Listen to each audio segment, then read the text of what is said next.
माधव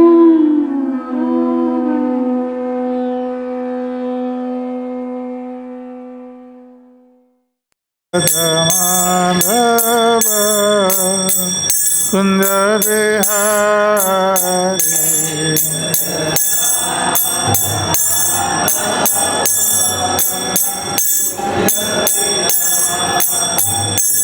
जय राधा माधव कुंज बिहारी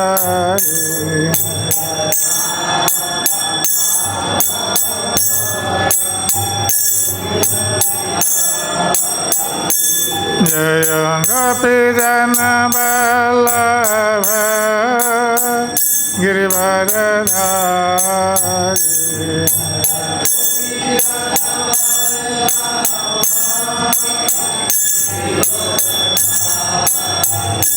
जय गोपी जन वल्लभ गिरिवरधारी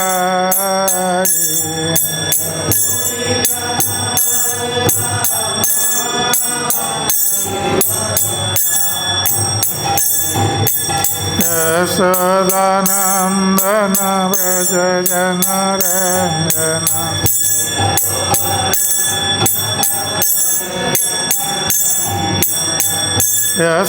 यशोदानंदन व्रज जनरंजन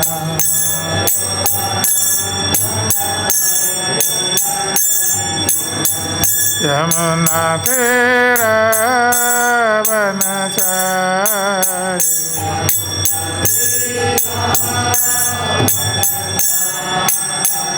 यमुना तेरा वनचारी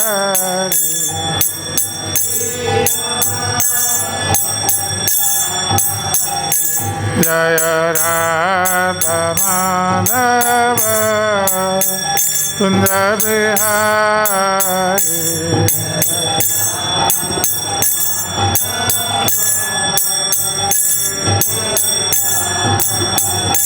जय राधा माधव कुंज बिहारी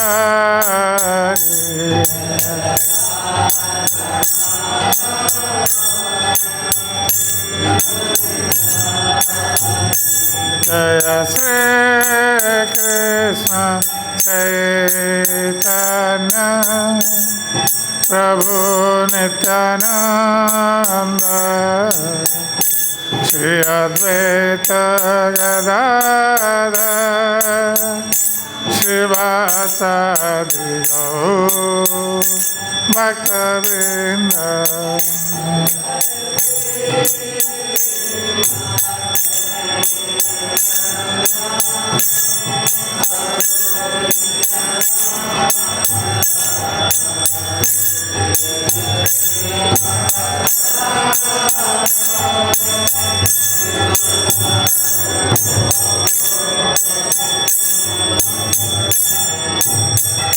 जय श्री कृष्ण चैतन्य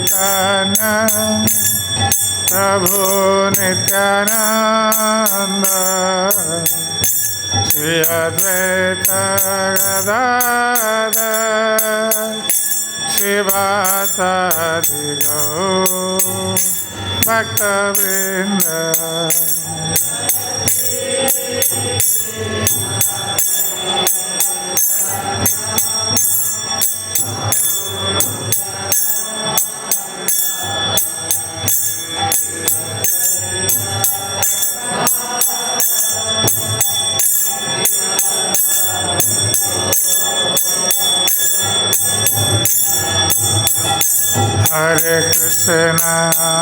हरे Krishna Krishna Krishna Hare Hare Hare Ram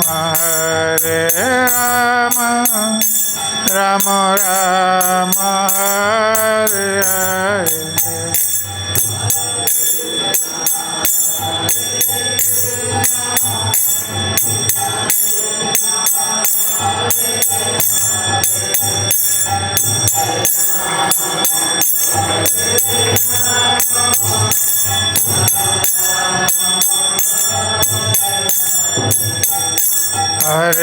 Krishna, Hare Krishna, Krishna Krishna, Hare Hare, Hare Rama, Hare Rama, Rama Rama, Hare Hare.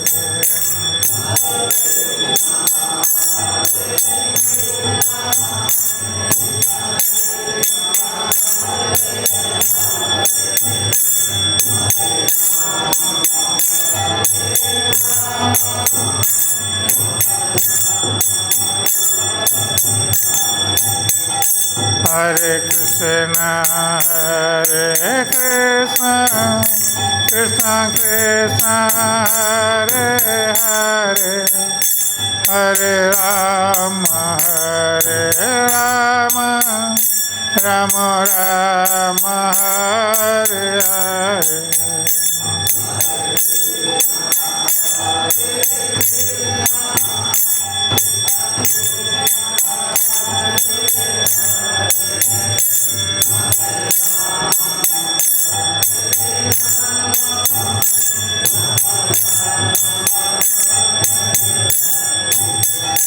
Hare Krishna, Krishna Krishna, Hare Hare, Hare Rama,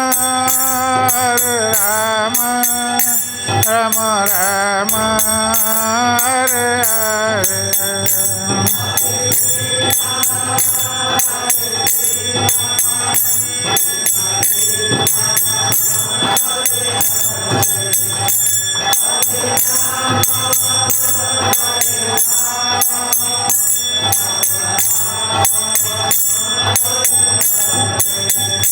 Hare Krishna, Krishna Krishna, Hare Hare, Hare Rama, Rama Rama, Hare Hare.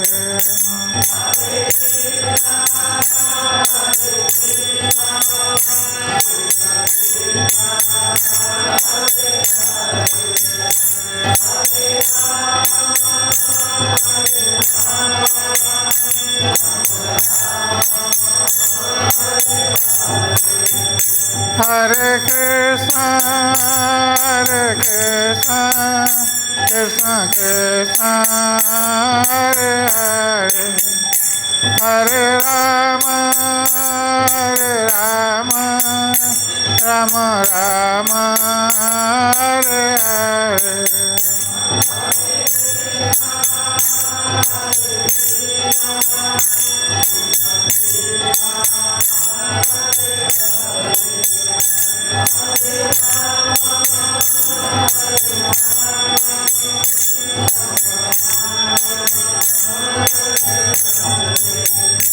Jaya Krishna Balaram, Krishna Balaram, Krishna Balaram, Jaya Krishna Balaram.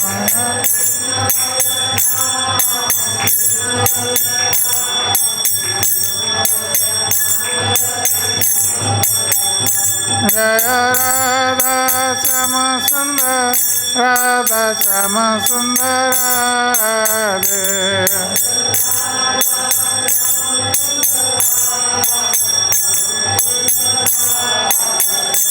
Jaya Gauranitai, Gauranitai, Gauranitai, Jaya Gauranitai.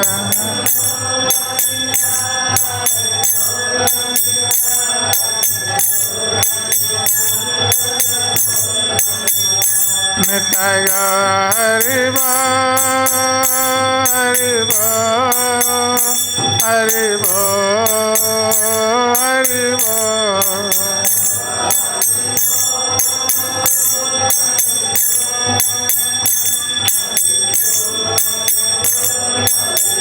Jaya Jaya Prabhupada, Prabhupada, Prabhupada, Prabhupada.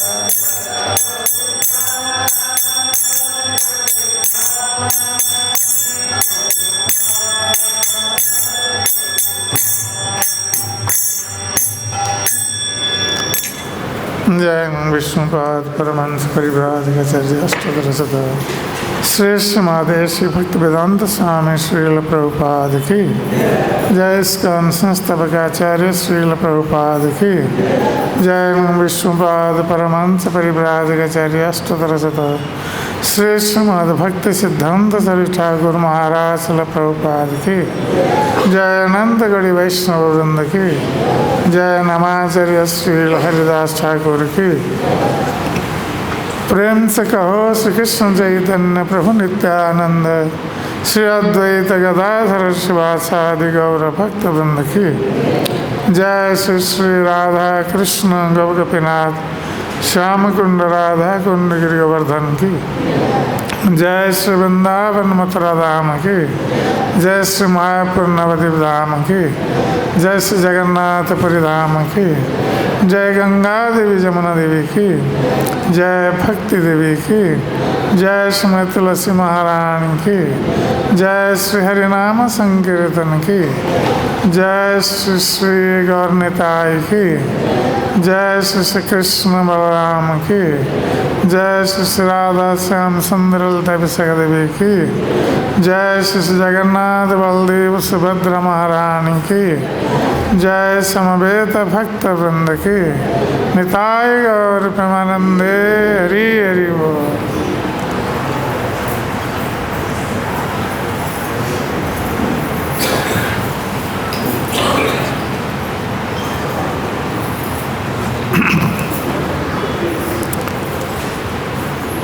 ओम नमो भगवते वासुदेवाय।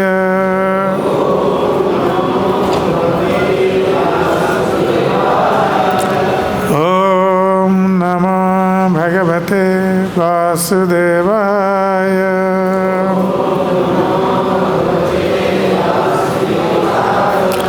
ओम नमो भगवते वासुदेवाय।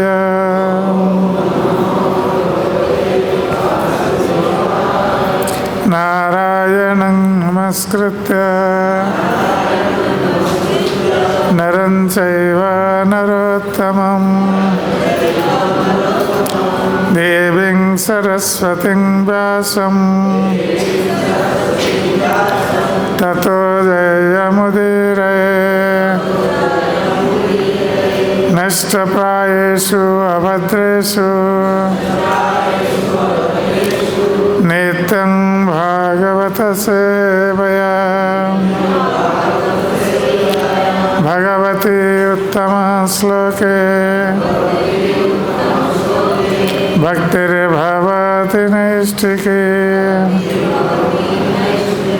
मूकं करोति वाचालं पङ्गुलं लयते गिरिं यत्कृपातमहं वन्दे श्रीगुरुं दीनतारिणं श्रीपरमानन्दमाधवम्। ॐ अज्ञानतिमिरन्धस्य ज्ञानाञ्जनशलाकया चक्षुरुन्मिलितं येन तस्मै श्रीगुरवे नमः। श्रीचैतन्यमनोभीष्टं स्थापितं येन भूतले स्वयं रूपकदा मह्यं ददाति स्वपदान्तिकं। वन्देऽहं श्रीगुरो श्रीयुतपदकमलं श्रीगुरुन् वैष्णवंश श्रीरूपं साग्रजातं सगणरघुनाथ नितं तं सजीवं साद्वैतं सावधूतं परिजनसहितं कृष्णं चैतन्यदेवं श्रीराधाकृष्णपादान् सगणललिता श्रीविशाखान्वितं च। हे कृष्ण करुणा सिंधु दीनबंधो जगत्पते गोपेश गोपिकाकान्त राधाकान्त नमस्तुते। तप्त कंचन गौरांगी राधे वृंदावनेश्वरी वृषभानुसुते देवी प्रणमामि हरिप्रिये। वंशाकल्पतरुभ्यश्च कृपासिन्धुभ्यैव च पतितानां पावनेभ्यो वैष्णवेभ्यो नमो नमः। नमो महावदनाय कृष्ण प्रेम प्रदायते कृष्णाय कृष्ण चैतन्य नाम्ने गौरतिसे नमः। जय श्री कृष्ण चैतन्य प्रभु नित्यानंद श्री अद्वैत गदाधर शिवासादि गौर भक्त वृंद। हरे कृष्ण कृष्ण कृष्ण हरे हरे, हरे राम राम राम हरे हरे। हरे कृष्ण कृष्ण कृष्ण हरे हरे, हरे राम राम राम हरे हरे। हरे कृष्ण कृष्ण कृष्ण हरे हरे, हरे राम राम राम हरे हरे।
आज यहाँ पर उपस्थित भक्त सज्जन वृंद और मातृवृंद,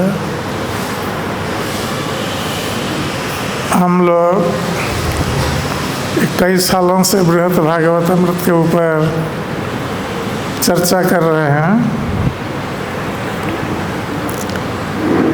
तो पिछले सत्र में हम लोग चर्चा कर रहे थे कि किस प्रकार गोप कुमार अयोध्या में पहुँचे थे। तो ये गोप कुमार जो गोवर्धन निवासी हैं, ये भगवान श्री कृष्ण के विभिन्न लोकों में जाकर भगवान के विभिन्न अवतार का दर्शन करते हैं और वहाँ पर संतुष्ट नहीं होते हैं, क्योंकि ये गोवर्धनवासी हैं और मूल रूप से मदन गोपाल के उपासक हैं। इसलिए भगवान के जितने धाम में वो जाते हैं और भगवान की विविध लीलाओं का दर्शन करते हैं, फिर भी वो संतुष्ट नहीं होते हैं। हर समय उनके हृदय में एक ही बात आती है कि वो अपने आराध्य मदन गोपाल की वृंदावन लीला का दर्शन हर जगह करना चाहते हैं, किंतु यह संभव नहीं होता है, क्योंकि भगवान के अलग अलग धाम में भगवान अलग अलग रूपों में अपने को प्रकाशित किए हुए हैं और उनकी लीलाएं अलग अलग हैं। इसलिए गोप कुमार को कहीं भी संतुष्टि प्राप्त नहीं होती। तो उसी क्रम में जिस प्रकार श्री चैतन्य महाप्रभु ने कहा है कि आराध्य भगवान ब्रजेश तनयम तद्धाम वृंदावनम रम्या काचित उपासना ब्रजवधु वर्गेण या कल्पिता श्रीमद् भागवतम प्रमाण अमलम प्रेम पुमार्थ महान। श्री चैतन्य महाप्रभु मतमिदम तत्रादरो ना पर। तो श्री चैतन्य महाप्रभु का यही मत है और इसका आदर करना चाहिए जो भगवान कृष्ण के भक्त हैं, कि भगवान श्री कृष्ण हमारे आराध्य हैं। और वो कृष्ण किस रूप में हमारे आराध्य हैं ना? ब्रजेश तनय, ब्रजराज नंदन, नंदनंदन के रूप में हमारे आराध्य हैं। और उनके धाम, जिस प्रकार भगवान नंदनंदन श्री कृष्ण हमारे आराध्य हैं, उसी प्रकार उनका धाम वृंदावन धाम भी हमारा आराध्य है। और उनके आराधना का जो मार्ग है, तो ब्रजवधु वर्गेण या कल्पिता, ब्रजवधुओं ने, गोपियों ने जिस मार्ग की कल्पना की, अर्थात प्रेम मार्ग की कल्पना, ये प्रेम से ही नंदनंदन श्री कृष्ण वशीभूत होते हैं। जिस प्रकार गोपियों ने उनको अपने प्रेम से वशीभूत किया था। तो यही जो निष्कर्ष है, सार है, चैतन्य महाप्रभु ने प्रदान किया है। और यही श्रीमद् भागवत का सार भी है। इसलिए श्रीमद् भागवत को प्रमाण के रूप में प्रस्तुत किया गया है। श्रीमद् भागवतम प्रमाण अमलम, ये अमल प्रमाण है, निर्मल प्रमाण है कि प्रेम पुमार्थ महान, जो परम पुरुषार्थ प्रेम, यही श्रीमद् भागवत का सार है। और इसी प्रेम से ही नंदनंदन श्री कृष्ण वशीभूत होते हैं। तो इसका प्रमाण जिस प्रकार भागवत में दिया गया है, तो श्री सनातन गोस्वामी ने श्री नारद मुनि और गोकुमार, ये दोनों के माध्यम से इस तथ्य को प्रमाणित किया है। और यही बृहत् भागवतामृत का सार भी है। हम बृहत् भागवतामृत के प्रथम भाग में देखते हैं कि श्री नारद मुनि विभिन्न लोकों में जाते हैं, विभिन्न स्थानों में जाते हैं, और भगवान श्री कृष्ण के श्रेष्ठ भक्त कौन है, उनकी खोज करते हुए अंत में वो इसी निष्कर्ष पर पहुंचते हैं कि ब्रजवासी, और विशेष रूप से ब्रजवासियों में ब्रजवासी गोपियां ही भगवान श्री कृष्ण की सर्वश्रेष्ठ भक्त है। और ये द्वितीय भाग में, बृहत् भागवतामृत के द्वितीय भाग में श्री सनातन गोस्वामी गोप कुमार के माध्यम से ये प्रमाणित करना चाह रहे हैं कि भगवान के जो विविध रूप विभिन्न लोकों में हैं, उनमें से श्रेष्ठ रूप कौन है भगवान का, और उनका श्रेष्ठ धाम कौन है। इसलिए गोप कुमार वैकुंठ धाम में जाते हैं और अयोध्या धाम में जाते हैं, अब द्वारका धाम में पहुँचे हैं। तो ये हर धाम में जाकर वो देख रहा है कि हर धाम में भगवान का स्वरूप कैसा है और उनकी लीलाएं कैसी हैं। और ये देखकर भी गोप कुमार आकृष्ट नहीं होते हैं या उनका हृदय प्रसन्न नहीं हो पाता है, क्योंकि ये नंदनंदन श्री कृष्ण के उपासक हैं, मदन गोपाल के उपासक हैं। इसलिए वो अन्य धाम में यद्यपि भगवान विविध रूपों में प्रकाशित हुए हैं, वही एक भगवान विविध रूपों में प्रकाशित, फिर भी गोप कुमार संतुष्ट नहीं होते। तो इसी क्रम में हम देखते हैं कि गोप कुमार अब अयोध्या गए हैं और अयोध्या में भगवान रामचंद्र का दर्शन करते हुए भगवान रामचंद्र की सेवा का अवसर प्राप्त हुए हैं, फिर भी उनका मन संतुष्ट नहीं हो रहा है, क्योंकि वो भगवान रामचंद्र में मदन गोपाल के माधुर्य और उनकी लीलाओं का दर्शन करना चाहते हैं, जो कि संभव नहीं है। क्योंकि भगवान रामचंद्र एक आदर्श राजा के रूप में, एक आदर्श पुत्र, आदर्श पति, आदर्श पिता के रूप में वो मनुष्य लीला कर रहे थे। तो भगवान रामचंद्र की जो लीलाएं हैं ये आदर्श स्थानीय है।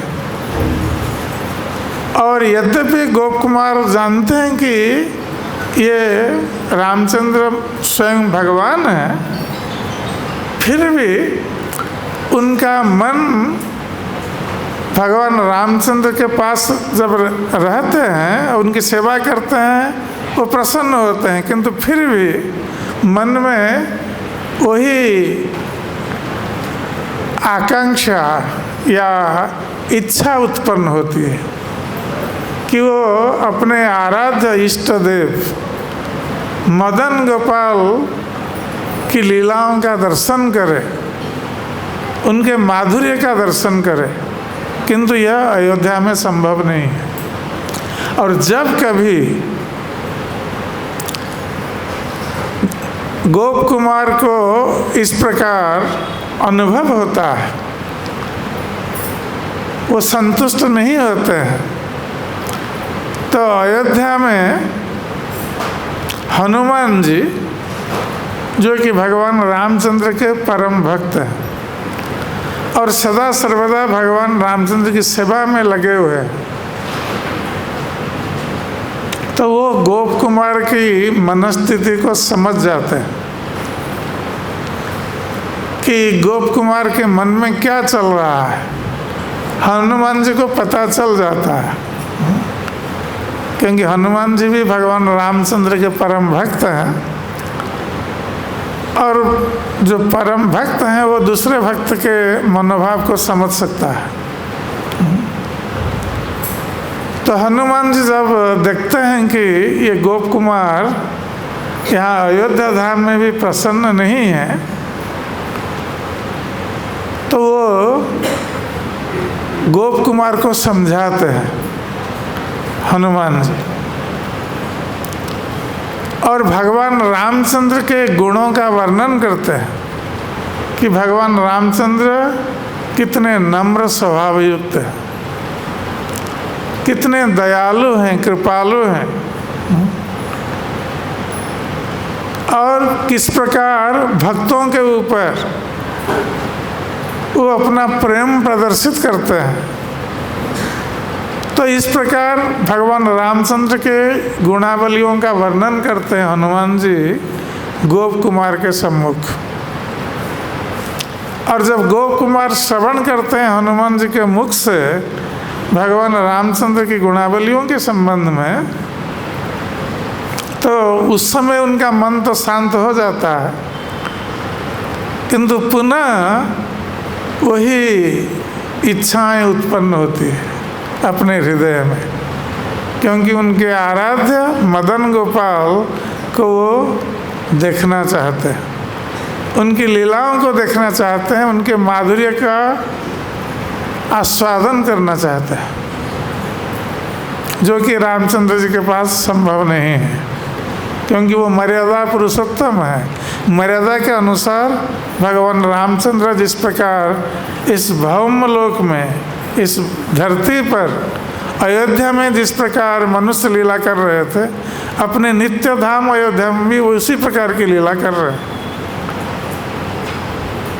इसलिए गोप कुमार यद्यपि अयोध्या धाम को प्राप्त हुए हैं, भगवान रामचंद्र का दर्शन प्रतिदिन कर रहे हैं और उनकी सेवा का अवसर भी प्राप्त हो रहा है, जैसे चामर व्यजन आदि सेवा भी करते हैं, फिर भी उनका मन मदन गोपाल की ओर दौड़ता है। और इस बात को भगवान रामचंद्र समझ गए।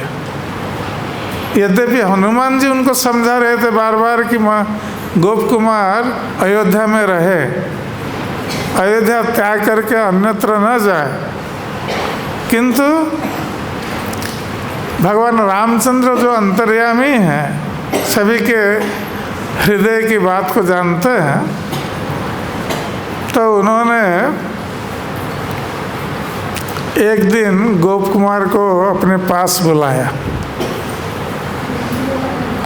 और भगवान रामचंद्र ने गोप कुमार से कहा कि गोप कुमार, तुम अब द्वारका जाओ,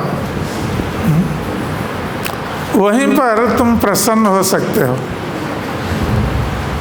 क्योंकि द्वारका में भगवान श्री कृष्ण निवास करते हैं और गोप कुमार भगवान कृष्ण का भक्त हैं। तो भगवान रामचंद्र ने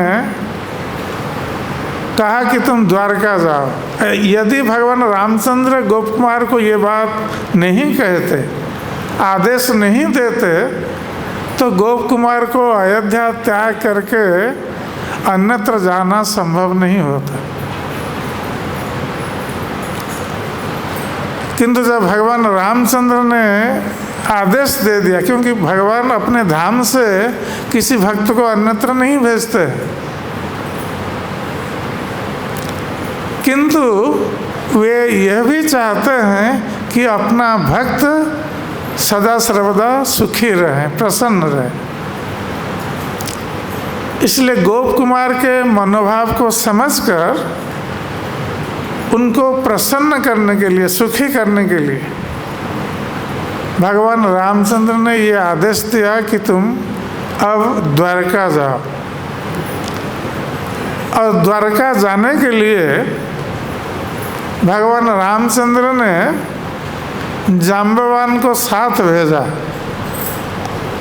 गोप कुमार के साथ,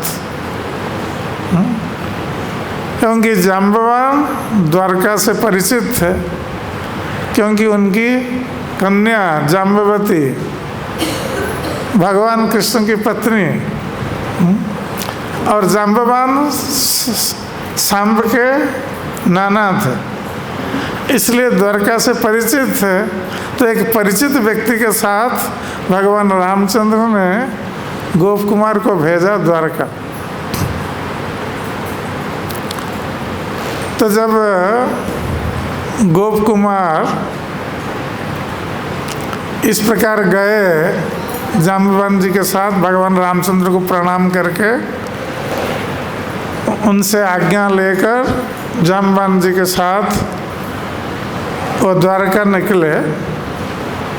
तो जब द्वारका में जाकर पहुँचे, ये इस वैकुंठ धाम की बात चल रही है, ये भौतिक जगत की द्वारका की बात नहीं है।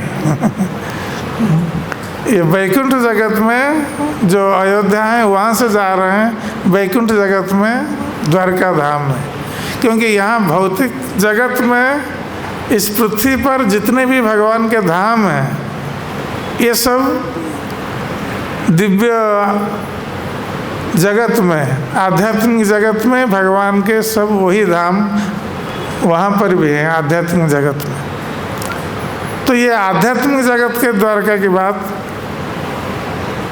यहाँ हम चर्चा कर रहे हैं कि गोप कुमार गए आध्यात्मिक जगत में जो द्वारका है, वहाँ जाम्बवान जी के साथ गए।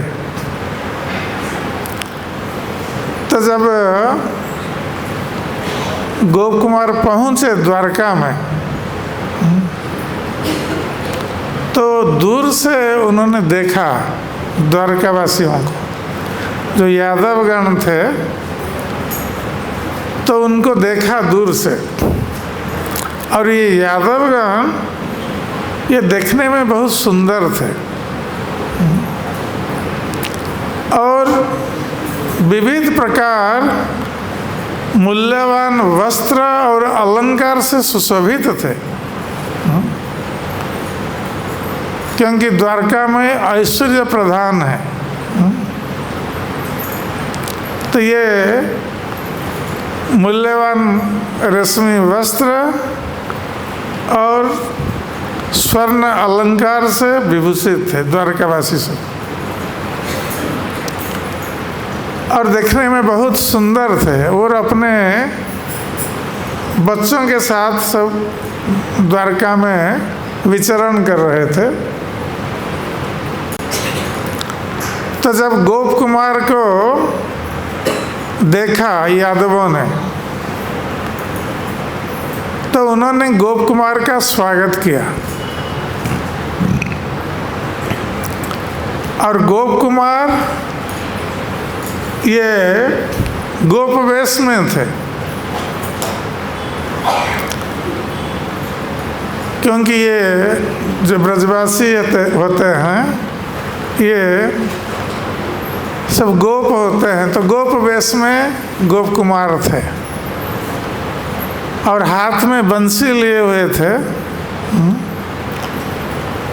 तो जब यादवों ने इनको देखा गोप वेश में, तो ये समझ गए यादवगण कि ये कोई वृंदावन से आया है। तो उन्होंने स्वागत किया, गोप कुमार का स्वागत किया और उनका आलिंगन किया। तो गोप कुमार यादवों को देखकर वो अपने को बहुत दीनहीन मान रहे थे गोप कुमार। तो वो प्रणाम करना चाह रहे थे यादवों को, किंतु यादवों ने उनको तुरंत आलिंगन किया। गोप कुमार को प्रणाम करने का अवसर नहीं मिला। तो इस प्रकार जब उनका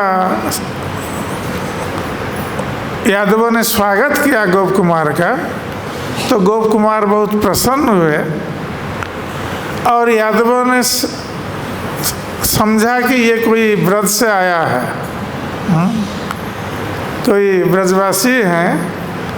इसलिए उन लोगों ने प्रश्न नहीं किया कि आप कहाँ से आए हैं, किस लिए आए हैं, क्या करने आए हैं, ये सब कोई प्रश्न नहीं किया।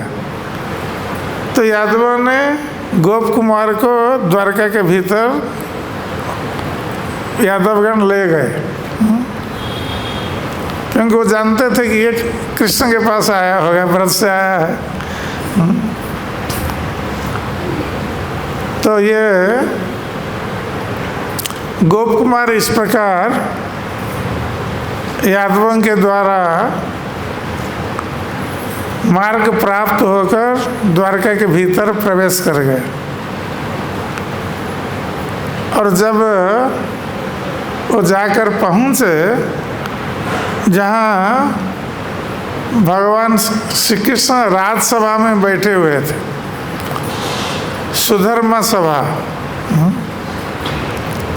तो भगवान श्री कृष्ण ये सुधर्मा सभा भवन को स्वर्ग से लाए थे द्वारका में।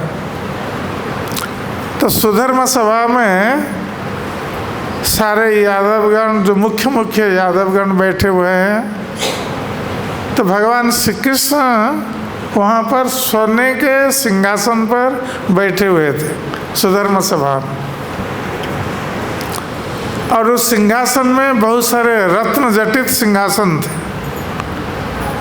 बहुत सारे रत्न मणि आदि उस सिंहासन में लगे हुए थे। और गोप कुमार ने दूर से देखा कि भगवान श्री कृष्ण ऐसे सुंदर रत्न मणि खचित जो सिंहासन है, स्वर्ण सिंहासन, उस पर बैठे हुए हैं। और उनके सिंहासन के ऊपर एक श्वेत छत्र विराजमान है और दोनों पार्श्व में उनके सेवकगण चामर व्यजन कर रहे हैं भगवान का।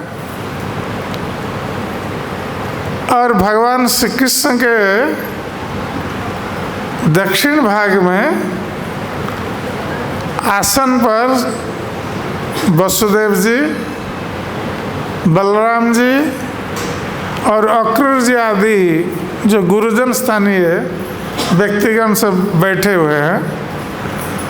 और वाम पार्श्व में सात्यकी और गदा आदि बैठे हुए हैं।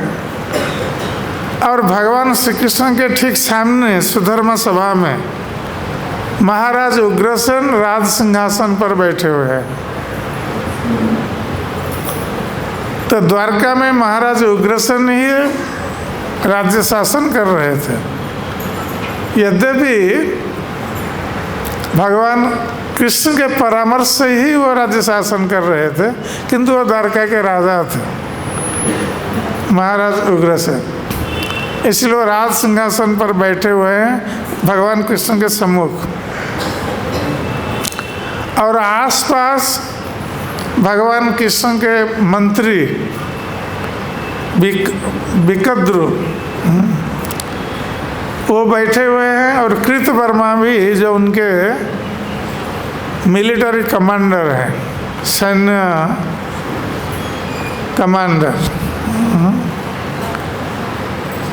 तो ये बैठे हुए हैं। और नारद मुनि वहाँ उपस्थित हैं। नारद मुनि वीणा वादन करते हुए भगवान का यशगान कर रहे हैं। और उसके साथ साथ गरुड़ जी ये भी भगवान के सम्मुख भगवान का यशगान कर रहे हैं। और अक्रूर जी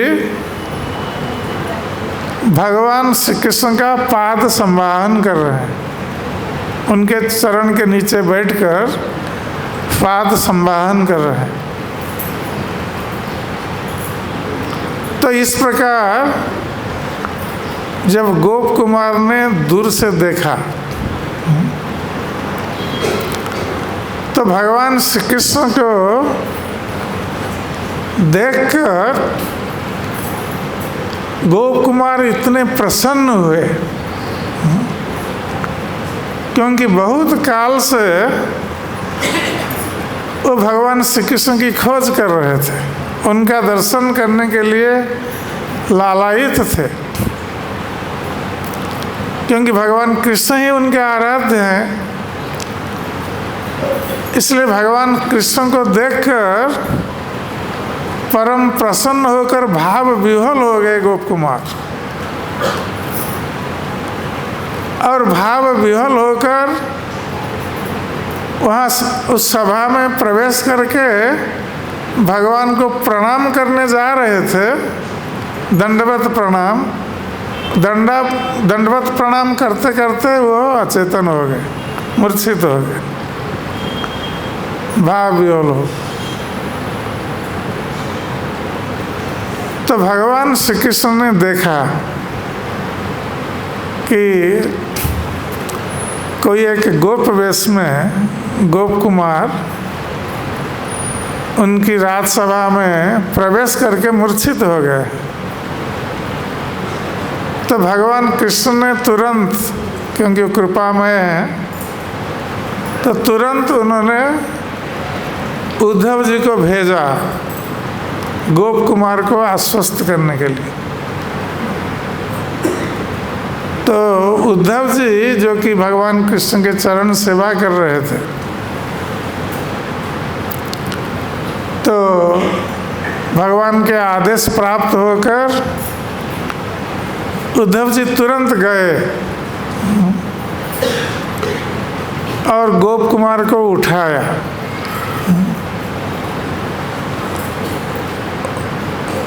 और जब गोप कुमार चेतना को प्राप्त हुए तो उनको लाकर भगवान कृष्ण के चरणों के पास लाकर वहाँ उपस्थित कराया। और भगवान श्री कृष्ण चाह रहे थे गोप कुमार को आश्वस्त करने के लिए, सांत्वना प्रदान करने के लिए और उनको आनंद प्रदान करने के लिए। तो भगवान कृष्ण के सामने उनका पाद पीठ था, जहाँ उनके जूते या खड़ा हुआ जो भी पहनते थे भगवान कृष्ण वो रखे हुए थे। तो भगवान श्री कृष्ण ने अपने चरण को बढ़ा दिया गोप कुमार को सांत्वना प्रदान करने के लिए और कृपा करने के लिए। तो उद्धव जी ने गोप कुमार के मस्तक को लाकर भगवान के चरण में लगा दिया, जिससे कि गोप कुमार भगवान के चरण रज को प्राप्त होकर सांत्वना को प्राप्त हो। तो गोप कुमार भगवान के चरणों में पतित होकर अपने मस्तक को भगवान के चरण में लगाकर वो पुनः मूर्छित हो गए, आनंद में भाव विह्वल होकर। तो जब पुनः मूर्छित हो गए भगवान कृष्ण के सामने, तो तुरंत भगवान श्री कृष्ण अपने सिंहासन से उठकर अपने हाथ से गोप कुमार को उठाया और उनके शरीर को संवारने लगे भगवान श्री कृष्ण। जिस प्रकार गोप कुमार के सारे अंगों को वो साफ कर रहे हैं, धूली साफ कर रहे हैं। और इस प्रकार करते हुए भगवान कृष्ण ने देखा कि गोप कुमार के हाथ में, क्योंकि गोप कुमार गोप वेश में थे और हाथ में बंसी लिए हुए थे, तो भगवान कृष्ण ने गोप कुमार की बंसी को देखा। तो बंसी को देखकर भगवान कृष्ण ने तुरंत उनके हाथ से बंसी को ले लिया अपने हाथ में। और जब बंसी को अपने हाथ में ले लिया तो भगवान श्री कृष्ण स्वयं भाव विह्वल हो गए, क्योंकि बंसी को देखकर भगवान कृष्ण को वृंदावन की लीलाएं स्मरण हो आई। क्योंकि भगवान श्री कृष्ण केवल वृंदावन में ही बंसी वादन करते थे, मथुरा और द्वारका में ये बंसी वादन नहीं करते थे। तो इसलिए वो भूल गए थे बंसी को। किंतु जब बंसी को देखा तो उनकी वृंदावन लीलाएं स्मरण हो आई।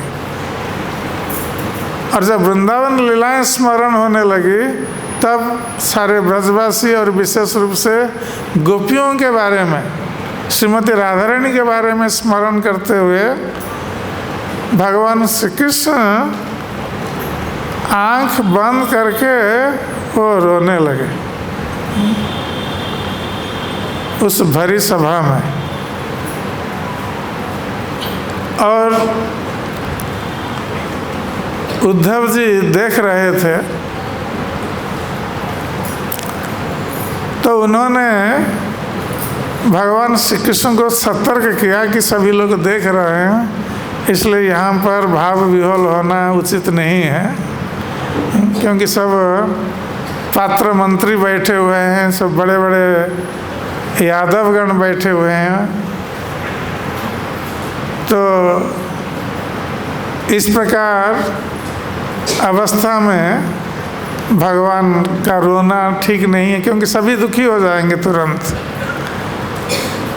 तो ये उद्धव जी जो भगवान के अत्यंत अंतरंग सेवक है, वो इशारे से भगवान को कहा कि यहाँ मत रोइए।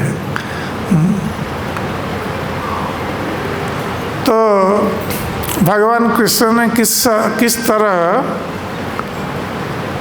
अपने को आश्वस्त किया और उस प्रकार आंख बंद करते हुए कुछ देर तक बैठे रहे। अब उनको राजसभा में बैठने के लिए उनका मन नहीं लगा, क्योंकि वो भाव विवल की अवस्था में थे। इसलिए उन्होंने सोचा कि अब वो राजसभा को त्याग करके चले जाए। तो भगवान श्री कृष्ण ने वो तुरंत उठे अपने सिंहासन से। जब भगवान श्री कृष्ण उठ गए सिंहासन से, तो सब राज मंत्री और पात्रगण जो भी वहाँ बैठे हुए थे, सभी ने सोचा कि अब भगवान श्री कृष्ण जा रहे हैं राजसभा त्याग करके, इसलिए सभी लोग खड़े हो गए और वे भी जाने लगे। तो जब दूसरे लोग राजसभा त्याग करके जाने लगे, तो भगवान कृष्ण ने अपना कर्तव्य संपादन किया। तो जो बड़े बड़े यादवगण थे, उनको चंदन और पान आदि अर्पित करके उनका सम्मान किया। और इस प्रकार राजसभा को त्याग करके अपने अंतःपुर में जाने लगे भगवान श्री कृष्ण। तो जब जाने लगे उस समय ये गोप कुमार ये हाथ जोड़े हुए खड़े थे भगवान कृष्ण के पास। तो भगवान कृष्ण ने अपने दाहिने हाथ से गोप कुमार के दोनों हाथ जोड़े हुए थे, तो दोनों हाथ को पकड़ लिया और खींचते हुए उनको साथ लेकर जा रहे थे गोप कुमार को। और साथ में उद्धव जी भी जा रहे थे। और जब भगवान श्री कृष्ण जाने लगे तो बलराम जी भी साथ में गए, चलने लगे। और जब अंतःपुर में पहुंचे तो उनकी जितनी रानियां थी, 16,108 रानियां, सभी प्रतीक्षा कर रही थी, भगवान कृष्ण के आने की प्रतीक्षा कर रही थी। क्योंकि भगवान श्री कृष्ण राजसभा में थे, तो ये रानियां प्रतीक्षा कर रही थी भगवान कृष्ण के आने की। तो जब भगवान श्री कृष्ण आए तो सारी रानियां उनके पीछे पीछे चलने लगी और उनकी माताएं देवकी, रोहिणी आदि ये सब आगे आगे चलने लगी। और भगवान श्री कृष्ण के जितने पुत्र थे, हर रानी से 10-10 पुत्र थे भगवान कृष्ण के। उनका परिवार बहुत बड़ा था। तो सभी उस प्रोसेशन में चलने लगे। तो भगवान श्री कृष्ण इस प्रकार अंतःपुर में प्रविष्ट होकर अपने सिंहासन पर जाकर बैठ गए।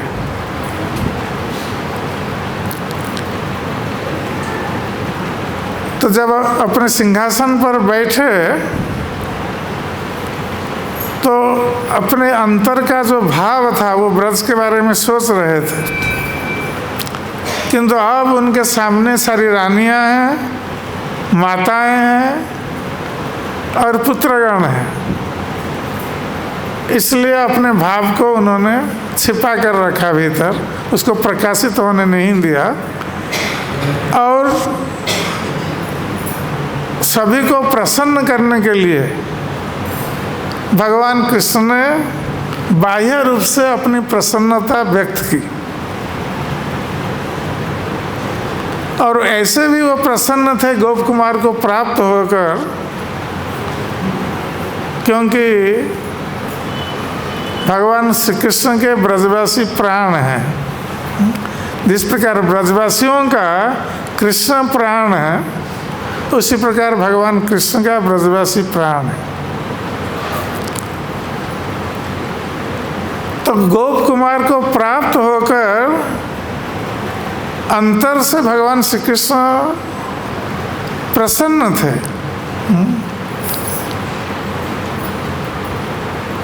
तो इसलिए वो बाह्य प्रसन्नता व्यक्त कर रहे थे, जिससे कि माताएं और रानियां प्रसन्न हो।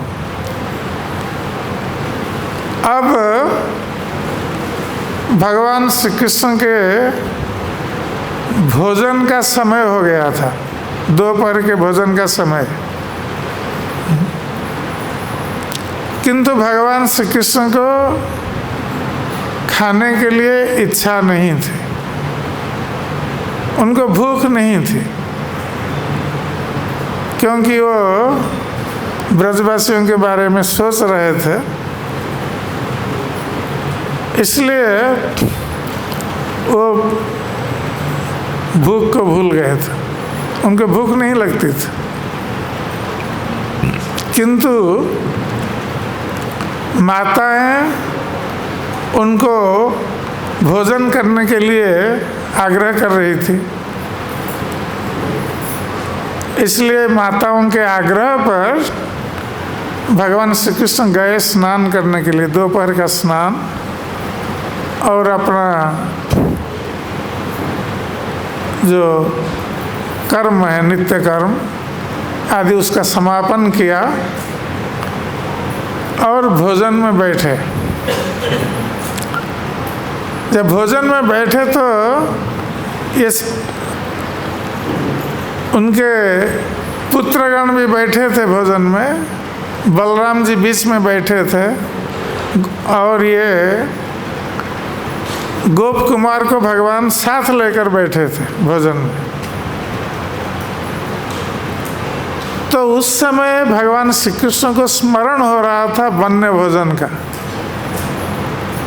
जिस प्रकार वृंदावन में जब भगवान श्री कृष्ण गोचारण करने के लिए जाते थे, तो यमुना के तट पर बालू में बैठकर ग्वाल बालों के साथ भोजन करते थे, दोपहर का भोजन, और ग्वाल बाल चारों तरफ घिर करके बैठते थे और भगवान कृष्ण बीच में बैठते थे, और हास परिहास के बीच एक दूसरे को अपने घर से लाई हुई वस्तुओं को खिला रहे थे। ये भगवान श्री कृष्ण की वृंदावन भोजन लीला थी कि जब ग्वाल बाल बैठते थे तो अपने अपने घर से जो लाते थे भोजन का द्रव्य खोल करके ये कृष्ण को पहले खिलाते थे, उसके बाद स्वयं खाते थे। भगवान कृष्ण भी ग्वाल बालों को खिलाते थे, उसके बाद स्वयं खाते थे। और यही दृश्य देखकर ब्रह्मा जी मोहित हो गए थे, क्योंकि ब्रह्मा जी सोच रहे थे ब्रह्मलोक में कि भगवान यज्ञ भूख हैं, यज्ञ में भोजन करते हैं, किंतु यहाँ पर ये ग्वाल वालों के साथ भोजन कर रहे हैं, एक दूसरे का जूठा खा रहा है, तो ये कैसे भगवान है? इसलिए तो ब्रह्मा जी मोहित हो गए थे भगवान की लीलाओं को देखकर, और भगवान कृष्ण की परीक्षा लेने आए थे। ग्वाल वालों को चुरा लिया था, बछड़ों को चुरा लिया था। तो भगवान श्री कृष्ण का अब द्वारका में वही भोजन लीला का स्मरण हो आया। तो भगवान श्री कृष्ण अपनी थाली से जो भी भोजन द्रव्य रखे हुए थे उसको लेकर पहले गोप कुमार को खिलाते थे, और उसके बाद वो स्वयं खाते थे। इस प्रकार वो वन्य भोजन का स्मरण करते हुए उसका आनंद ले रहे थे भगवान श्री कृष्ण। अब उद्धव जी जो वहाँ पर बैठे थे, क्योंकि उद्धव जी भगवान के साथ एक साथ भोजन नहीं कर रहे थे, यद्यपि दूसरे लोग एक साथ भोजन कर रहे थे, उद्धव जी नहीं कर रहे थे, क्योंकि एक साथ भोजन करने पर भगवान का प्रसाद नहीं मिलेगा। तो उद्धव जी प्रतीक्षा कर रहे थे। जब भगवान का भोजन समाप्त हो गया तो उद्धव जी ने भगवान का प्रसाद ग्रहण किया और उद्धव जी ने गोप कुमार को बलपूर्वक उनका हाथ पकड़ करके भोजन के उपरांत वहाँ से उनको अपने घर ले गए, क्योंकि उद्धव जी भगवान कृष्ण के भाव को समझते थे कि भगवान श्री कृष्ण जो द्वारका में ऐश्वर्य के बीच रहते हैं और अपने रानियों के बीच, पुत्रों के बीच, तो वहाँ पर गोप कुमार का रहना ये उचित नहीं है। तो उद्धव जी समझ गए भगवान कृष्ण के भाव को। भगवान कृष्ण ने उद्धव को नहीं कहा कि गोप कुमार को अपने साथ अपने घर ले जाओ, किंतु उद्धव जी समझ गए भगवान कृष्ण के भाव को। जो उत्कृष्ट सेवक होता है वो अपने स्वामी प्रभु के मनोभाव को समझता है, उसको कहने की आवश्यकता नहीं होती। तो उद्धव जी भगवान कृष्ण के प्रिय सेवक थे, इसलिए कृष्ण सखा थे, इसलिए भगवान कृष्ण के मनोभाव को समझते थे। और ऐसे भी वो बृहस्पति के शिष्य भी थे उद्धव जी।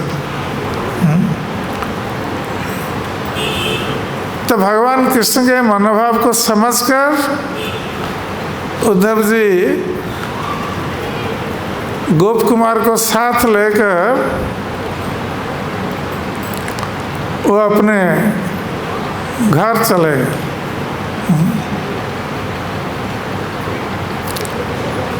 तो गोप कुमार यहाँ भगवान के राजप्रसाद में जो ऐश्वर्य था उसके बीच जो आनंद का अनुभव कर रहे थे, भगवान कृष्ण का दर्शन करके, तो वो अपने भावों को पूर्ण तरह प्रकट नहीं कर पा रहे थे, पूर्ण रूप से प्रकट नहीं कर पा रहे थे। जब उद्धव जी के घर गए तो उनको स्वच्छंद रूप से अपने भावों को प्रकट करने के लिए अवसर प्राप्त हुआ। तो उन्होंने भगवान कृष्ण का दर्शन करके जो आनंद का अनुभव किया था, अब उद्धव जी के घर में एकांत में उस आनंद का अनुभव करते हुए गोप कुमार नृत्य करने लगे। और इस प्रकार अनेक समय व्यतीत हो गया। तो गोप कुमार दूसरे दिन जब आए भगवान श्री कृष्ण का दर्शन करने के लिए, तो उसी भाव में थे, वो आनंद का अनुभव कर रहे थे, इसलिए भगवान कृष्ण का दर्शन किया, किंतु कोई भाव विनिमय नहीं हुआ।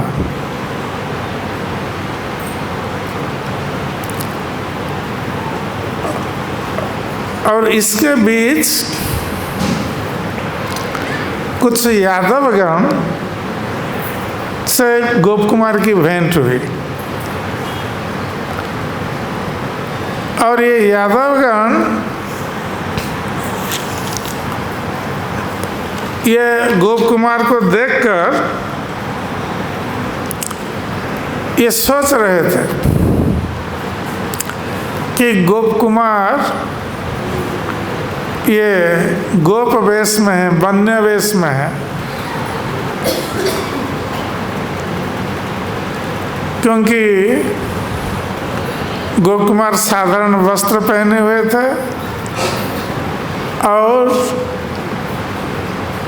वन के फूलों से सुसज्जित थे, फूल मालाओं से। तो इन यादवों ने गोप कुमार को देखकर उनसे कहा कि हे गोप कुमार, आप जब द्वारका में रह रहे हैं तो आपको इस दीनहीन वेश में यहाँ रहना ठीक नहीं है,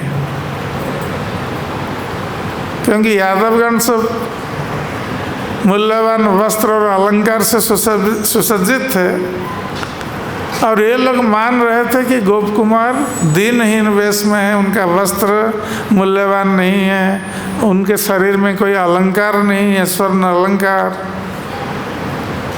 तो ये गरीब व्यक्ति की तरह रह रहे हैं द्वारका में। तो उन लोगों ने कहा कि आपको इस प्रकार यहाँ रहना उचित नहीं है।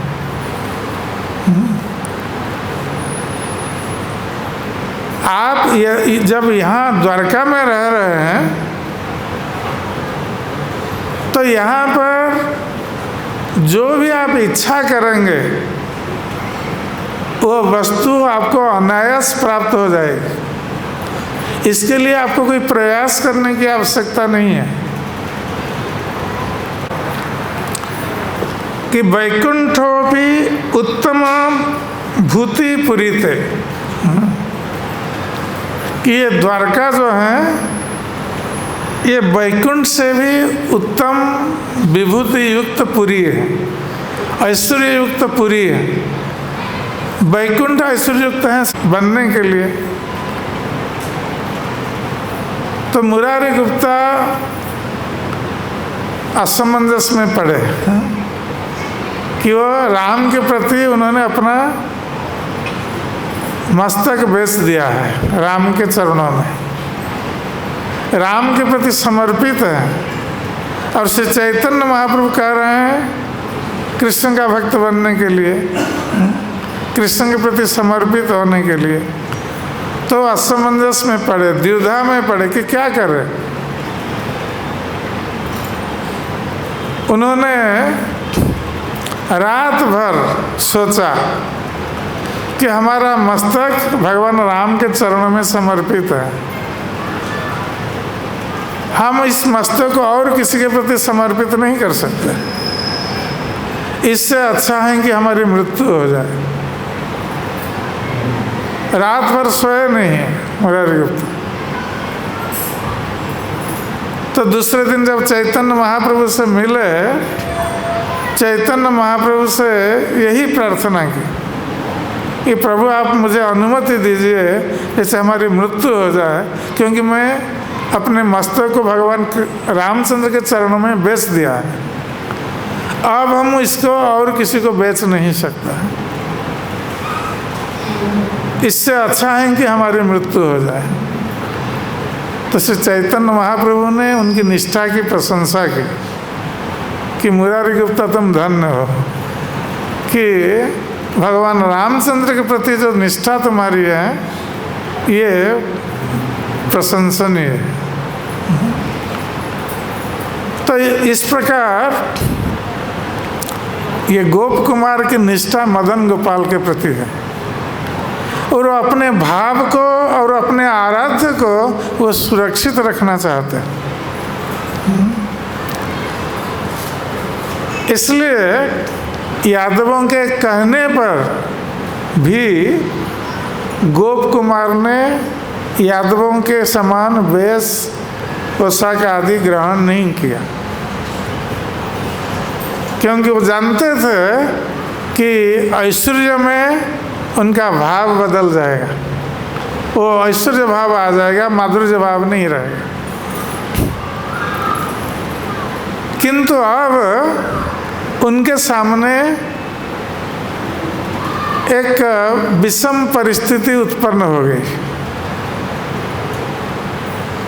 गोप कुमार जब भगवान कृष्ण का दर्शन करते थे, जो आनंद का अनुभव करते थे, अब जब यादवों ने कहा कि उनका ये वेश यहाँ ठीक नहीं है, द्वारका में ये बन्य वेश हैं, दीनहीन के समान रह रहे हैं, तो उनके मन में आया कि इस वेश में हमारे यहाँ रहना शायद उचित नहीं है। क्योंकि यहाँ सब ऐश्वर्यमय है, सभी का भाव ऐश्वर्य भाव है। इसलिए गोप कुमार अपने को अलग अनुभव करने लगे वहाँ द्वारका में, और उनके हृदय में ये बात सदा सर्वदा ध्वनित हुई कि हमारे लिए ये उपयुक्त स्थान नहीं है। तो जब गोप कुमार इस प्रकार सोच करके जाते थे भगवान कृष्ण का दर्शन करने के लिए, तो भगवान कृष्ण के पास जाने में अब उनको भय लगने लगा। वो भगवान कृष्ण के पास अब जाने के लिए डरते थे और उनसे प्रणाम करते थे, किंतु दूर रहते थे। जिस प्रकार पहले जब आए थे, मिलते थे भगवान कृष्ण से, अब उनका ये भाव नहीं रहा। उन्होंने सोचा कि इस स्थान पर हम उपयुक्त व्यक्ति नहीं हैं रहने के लिए। तो इस प्रकार सोचते हुए जब गोप कुमार उद्धव जी के घर पर रह रहे थे, तो एक दिन उन्होंने देखा कि श्री नारद मुनि वहाँ पर उपस्थित हुए हैं। उद्धव जी के घर पर नारद मुनि आए, तो श्री नारद मुनि को देखकर गोप कुमार बहुत प्रसन्न हुए, क्योंकि नारद मुनि ही गोप कुमार को कई स्थानों पर उन्होंने उपदेश प्रदान किया है और भगवान के अलग अलग धाम के बारे में बताया है।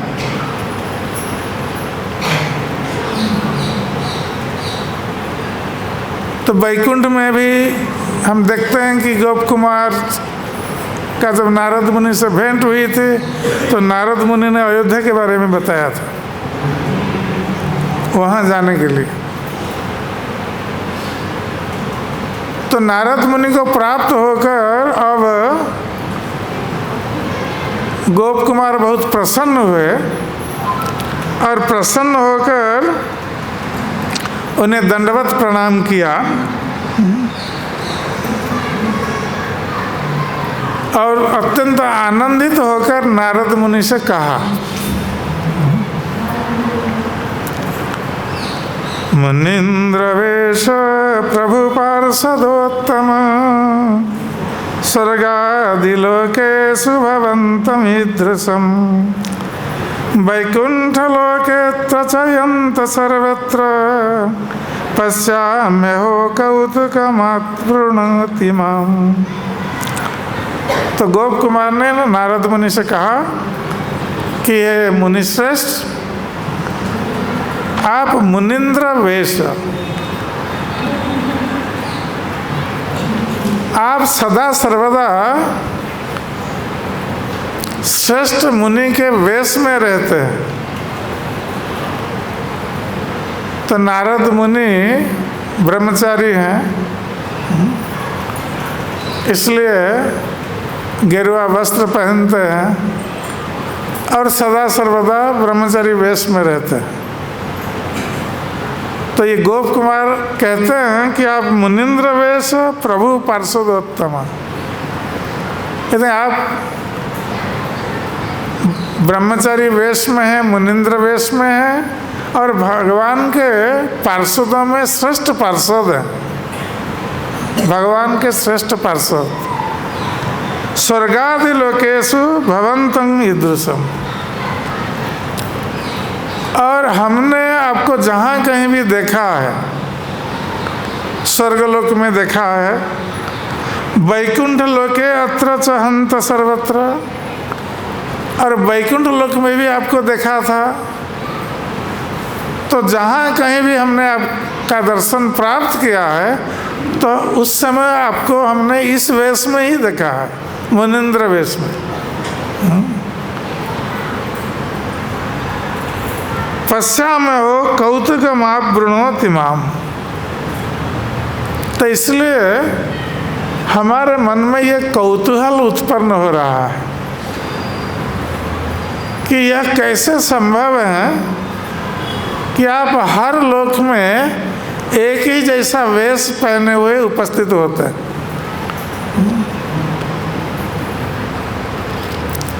तो क्योंकि अलग अलग लोकों में जो जाते हैं तो उस लोक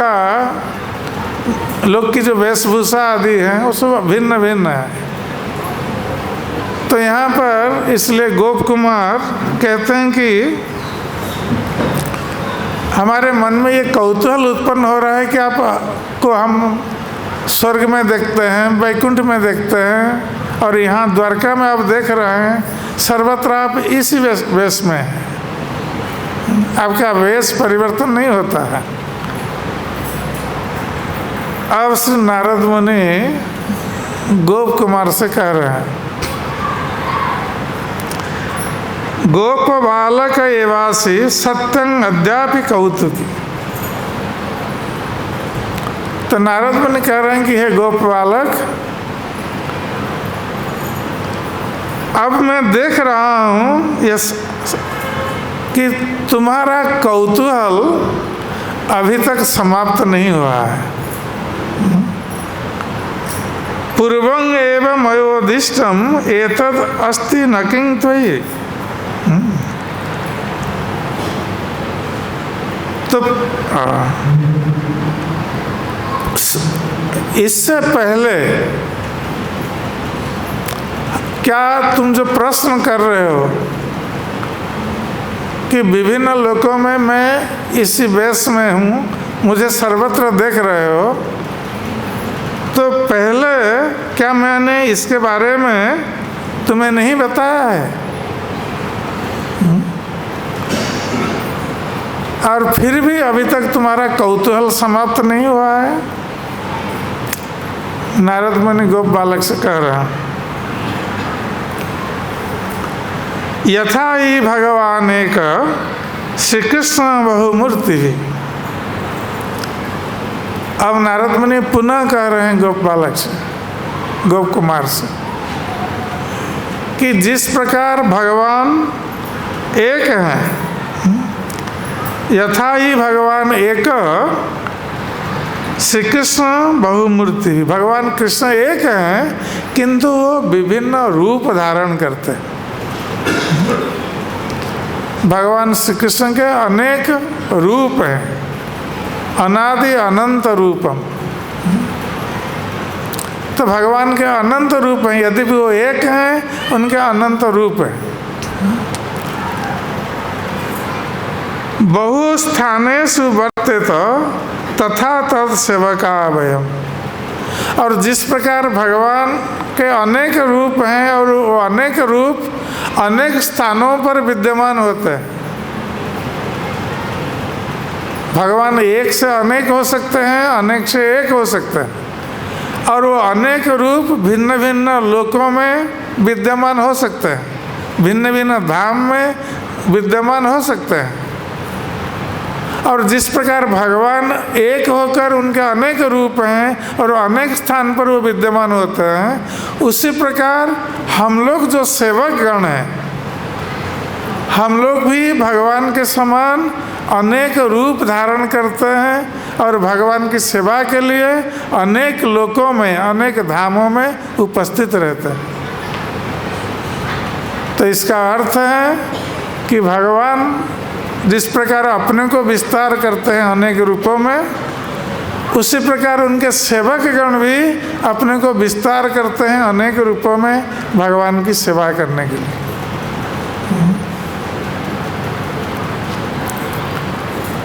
तो नारद मुनि कहते हैं, इसलिए उदाहरण देते हैं, श्री सुपर्णदय सर्वे श्रीमद् हनुमतादय। तो सुपर्ण अर्थात गरुड़ जी, कहते हैं ये गरुड़ जी और हनुमान आदि, उद्धव आदि तथैवायं तादृशा यदवादय। तो इसका उदाहरण है गरुड़ जी। तो गरुड़ जी ये विभिन्न लोकों में भगवान की सेवा के लिए उपस्थित रहते हैं, वो अपने को विस्तार करते हैं। गरुड़ जी गरुड़ के रूप में वैकुंठ में है, भगवान की सेवा करते हैं। और वही गरुड़ जी स्वर्गलोक में विनतानंदन के रूप में भगवान की सेवा करते हैं। ये विनतानंदन कश्यप जी के पुत्र के रूप में।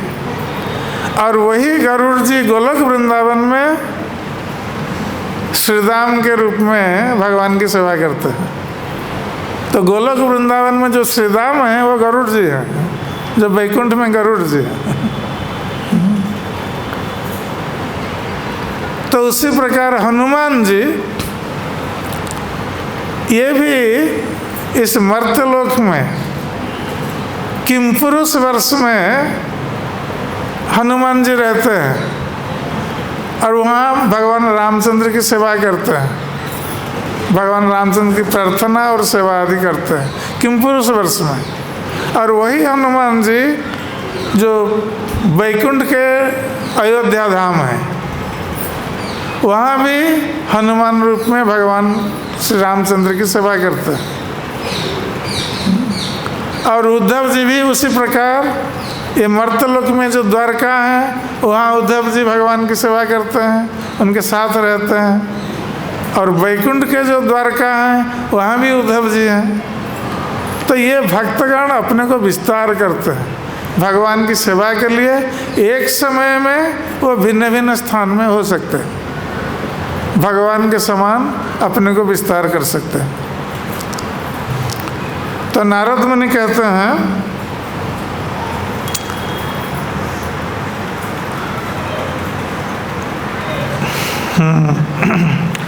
सर्वेपि नित्यं किल तस्य पार्षदः सेवापरः क्रीडानकानुरूपा। तो भगवान के जितने भी सेवापरायण पार्षदगण हैं, भगवान की सेवा करना चाहते हैं, तो ये लोग भगवान के हाथ में क्रीडानक के समान हैं, कठपुतली के समान है। अर्थात भगवान कृष्ण जैसा चाहेंगे, जिस पार्षद से जैसी सेवा लेना चाहेंगे, वो पार्षद उसी रूप में उसी स्थान पर सेवा प्रदान करेगा। तो इस प्रकार प्रत्येक एते बहुरूपवंतो अपि ऐक्यं भजामो भगवान यथासो। तो यद्यपि पार्षदगण जिस प्रकार भगवान एक होकर विभिन्न मूर्ति धारण करते हैं, विभिन्न रूप धारण करते हैं, तो ये पार्षदगण भी बहु रूप धारण करते हैं भगवान की सेवा के लिए। आश्चर्यं एतत्त्वं अपि दृगेव सन् पूर्व स्वभावं तनु से लीलया, तनु से अत्र लीलया। तो नारद मुनि ने गोप कुमार को तो समझा दिया कि वो कैसे एक समय में विभिन्न स्थान पर हो सकते हैं भगवान के पार्षद के रूप में। किंतु नारद मुनि कह रहे हैं कि मुझे आश्चर्य लग रहा है कि आश्चर्यम एतत्त्वं अपि ईदृक् एव सन्। तो नारद मुनि कह रहे हैं कि मुझे आश्चर्य लग रहा है कि अभी तक तुम इसी रूप में हो, इस गोप बालक के रूप में हो। क्योंकि जिस जिस लोकों में नारद मुनि ने गोप कुमार को देखा है, इसी रूप में ही देखा है। तो गोप कुमार के रूप का, वेश का कोई परिवर्तन नहीं हुआ है। तो नारद मुनि इसलिए कह रहे हैं कि मुझे आश्चर्य लग रहा है कि तुम इसी वेश में हो, इसी रूप में हो, अभी तक कोई तुम्हारा परिवर्तन नहीं हुआ है।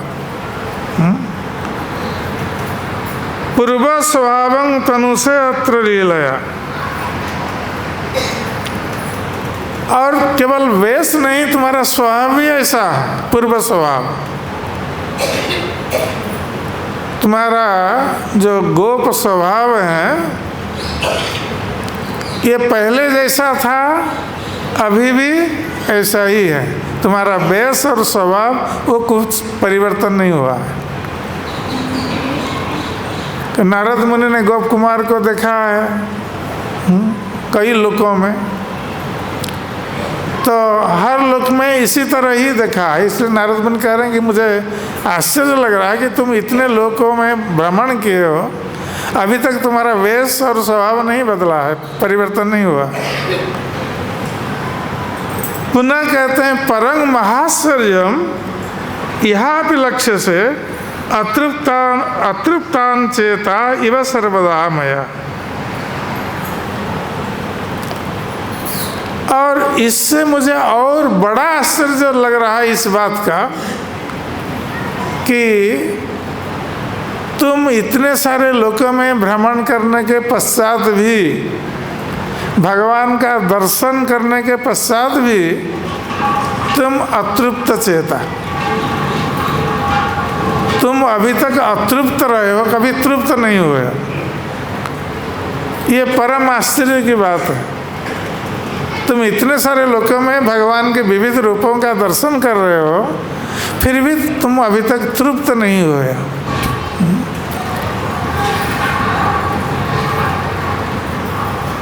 तो जब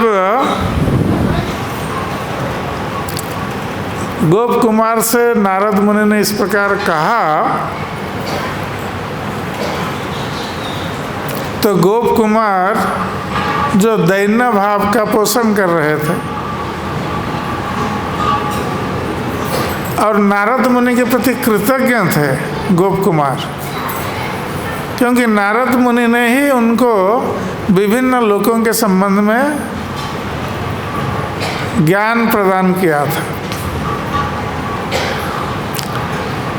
और उन लोकों को कैसे प्राप्त किया जा सकता है उसके संबंध में बताया था। इसलिए गोप कुमार नारद मुनि के प्रति कृतज्ञ थे।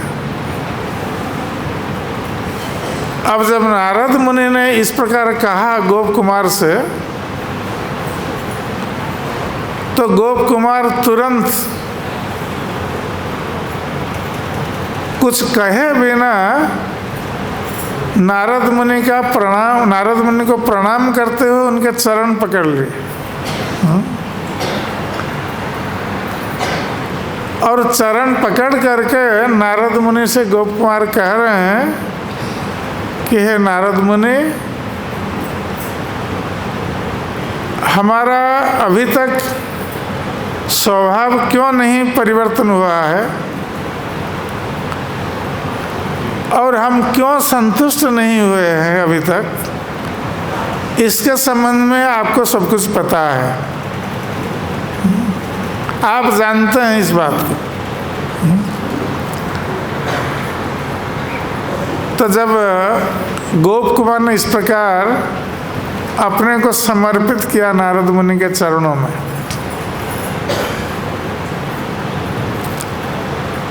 यद्यपि गोप कुमार जो वैकुंठ के द्वारका लोक में जाकर पहुंचे हैं, इसका अर्थ ये कोई सामान्य भक्त नहीं थे। और गोप कुमार चाहते तो अपना रूप परिवर्तन कर सकते थे अपने इच्छानुसार, क्योंकि जो लोग भगवत धाम को प्राप्त होता है वो अपने इच्छानुसार रूप परिवर्तन कर सकता है। इच्छानुरूप ऐश्वर्य को प्राप्त हो सकता है, सौभाग्य को प्राप्त हो सकता है। किंतु गोप कुमार ने अभी तक ऐसा नहीं किया है। और नारद मुनि को ये पता था, इसलिए नारद मुनि ने ये प्रश्न किया कि हमें आश्चर्य लग रहा है कि अभी तक तुम्हारा कुछ परिवर्तन नहीं हुआ है। किंतु जब गोप कुमार ने अपने को समर्पित किया नारद मुनि के चरणों में, तो नारद मुनि ने स्मित हास्य किया। गोप कुमार के भाव को जानकर तो उन्होंने उद्धव जी को ओर देखकर नारद मुनि ने गोप कुमार से कहा, क्योंकि उद्धव जी के घर पर ये बातचीत चल रही थी। तो नारद मुनि कह रहे हैं, उद्धव अयं अहो गोपपुत्रो गोवर्धनोद्भव। कहते हैं कि उद्धव जी, ये गोप कुमार ये गोवर्धन भव, अर्थात गोवर्धन में इसका जन्म हुआ है। ये गोवर्धन वासी हैं, ये गोप कुमार। मातृसंग तादृशांच मृग्यन वस्तु सुदुर्लभम। नारद मुनि स्मित हास्य करके उद्धव जी से कह रहे हैं कि ये गोप कुमार जिसका जन्म गोवर्धन में हुआ है, ये क्या चाहता है ना, मादृशा तादृशांग नाच, हमारे और आपके समान ये मृग्यते वस्तु सुदुर्लभम, ये सुदुर्लभ वस्तु की खोज कर रहा है। इसका अर्थ नारद मुनि कह रहे हैं कि जैसे आप और हम उस दुर्लभ वस्तु की खोज कर रहे हैं, हाँ? क्या दुर्लभ वस्तु है वो बाद में बताएंगे, कि आप और हम जिस दुर्लभ वस्तु की खोज कर रहे हैं, ये गोप कुमार जो गोवर्धन में जिसका जन्म हुआ है, ये भी उस दुर्लभ वस्तु की खोज कर रहा है। अर्थात हमारे समान ये गोप कुमार उस दुर्लभ वस्तु चाहता है। इतस्ततो भ्रमन् व्यग्र कदाचित अपि कुत्रचित नातिक्रामति चित्तांत लग्न तंग शोक आरती दिए आरती दमे।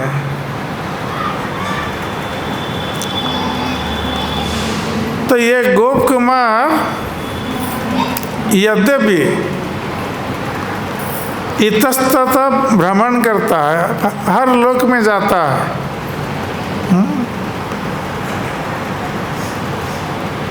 किंतु न अतिक्रमति चित्तांत लग्न तंग शोक आरती दम।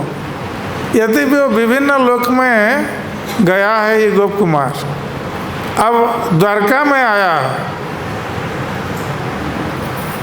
फिर भी इसके हृदय में जो शोक है, जो आरती है, अभी तक वो शोक या आरती सम्मित नहीं हुआ है। वो उसी शोक और आरती को अपने हृदय में संजोए हुए है। अर्थात इसका जो हृदय में एक दुर्लभ वस्तु प्राप्ति की कामना है, अभी तक वो प्राप्त नहीं हुआ है, इसलिए वो कभी कहीं भी संतुष्ट नहीं हो पाता। तो नारद मुनि अब विस्तार पूर्वक आगे बताने जा रहे हैं कि गोपकुमार क्या चाहते हैं। तो आज हम ये कथा को यहीं विश्राम देते हैं। हम कल पुनः आगे की बात श्रवण करेंगे। हरे कृष्ण। तो आज का कार्यक्रम समाप्त होने से पहले हम 5 मिनट भगवान का नाम कीर्तन करेंगे और उसके पश्चात हमारा कार्यक्रम समाप्त होगा। आप लोग सब हाथ ताली देकर एक साथ इस नाम संकीर्तन में अंशग्रहण कीजिए।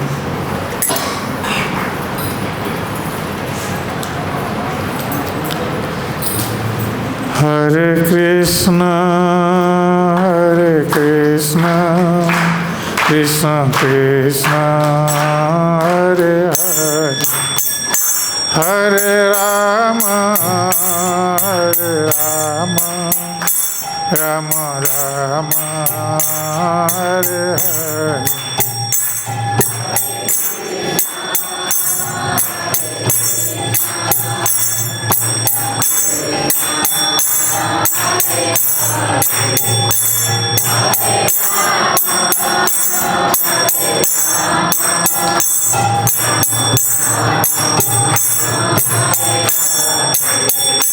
हरे कृष्ण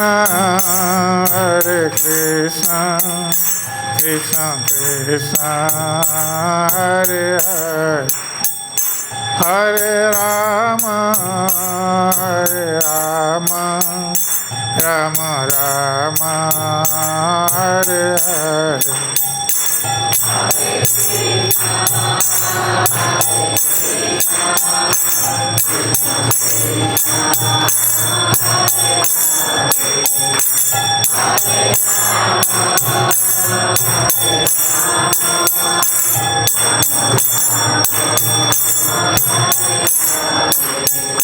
हरे कृष्ण कृष्ण कृष्ण हरे हरे, हरे राम राम राम हरे हरे।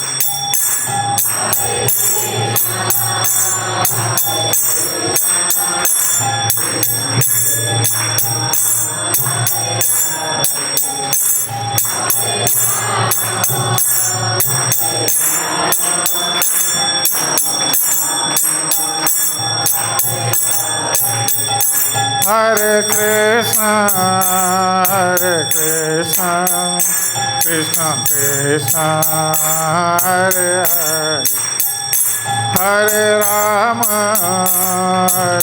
राम राम हरे हरे।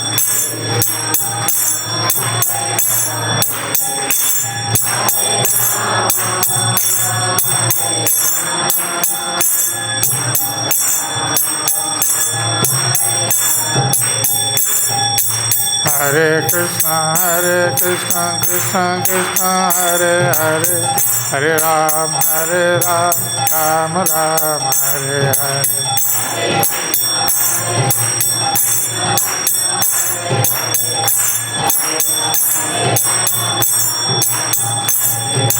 हरे कृष्ण कृष्ण कृष्ण हरे हरे, हरे Ram Ram Ram Hare Hare.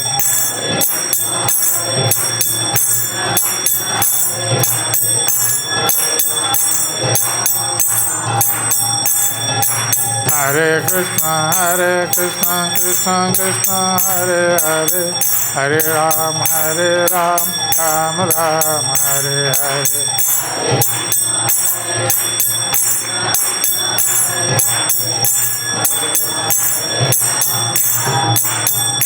Hare Krishna, Krishna Krishna, Hare Hare, Hare Rama, Rama Rama, Hare Hare.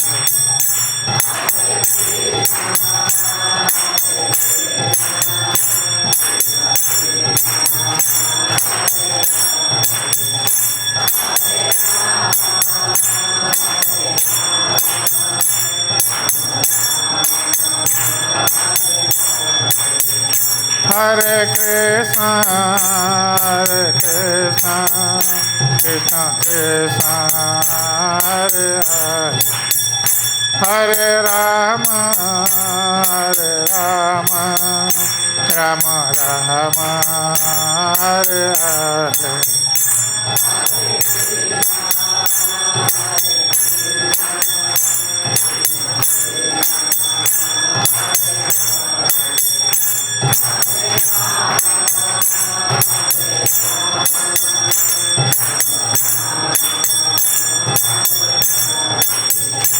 Nitai Gaura Hari Bol, Hari Bol, Hari Bol, Hari Bol.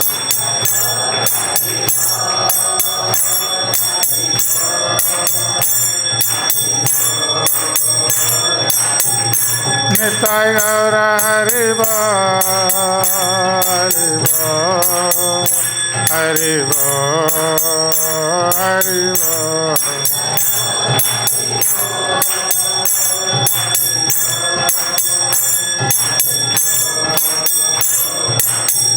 Jaya Jaya Prabhupada, Prabhupada, Prabhupada, Prabhupada.